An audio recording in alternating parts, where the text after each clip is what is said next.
panaginip namin, nakikipagchismisan kami. Kaya naiinis kami pag ginigising. Napuputol. Ayan, hindi ko tuloy nalaman sino yung kabit ni ano. Oo, tsaka yung panaginip ko, kabataan ko, pagkatapos nakikialam kayo, ginigising nyo. Yung mga kalandian mo ng bata.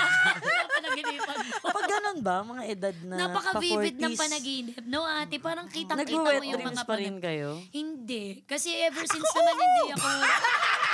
Ate mo, saan? Napaka-revealing ng episode na ito. Kanina pa ikaw. Hindi kasi, uy, i-deny? Tama.